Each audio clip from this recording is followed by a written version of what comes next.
ও মুসলমান, তোমার কানে আযান শোনা যাইতেছে, তুমি আগে কি করো? আল্লাহর হুকুম পালন করো।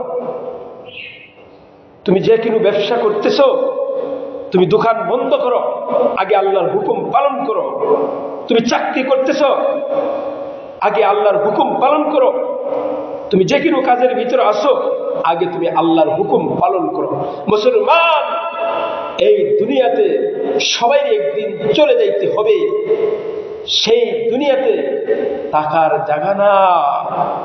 আমি আপনি দুনিয়াতে কিছুদিন আছি, কখন ডাক আসে একমাত্র আল্লাহ রাব্বুল আলামিন জানে, আমি আপনি জানি না। সেই জন্য আগে কার হুকুম মানতে হবে? আগে আল্লাহর হুকুম মানতে হবে। যখন তোমার কানে আযান শোনো, তখন তুমি তোমার কাজ বন্ধ করে তুমি আগে কি করো? আল্লাহর হুকুম মানো। আযান শুই না তুমি মসজিদে আসো, আল্লাহর হুকুম মাইনা আল্লাহর কাছে দোয়া করো যে আল্লাহ অবশ্যই তোমার কাজের ভিতরে তোমার বরকত দান করবে। ও পৃথিবীর মানুষ, তোমার কানে যখন তুমি আযান শোনো এবং তোমার কাজ বন্ধ করে যখন তুমি আযান শুনে তুমি নামাজে আসো, তুমি যে কোনো কাজের ভিতরেই থাকো, যখন তুমি কাজ বন্ধ করে নামাজে আসছো, আবার নামাজ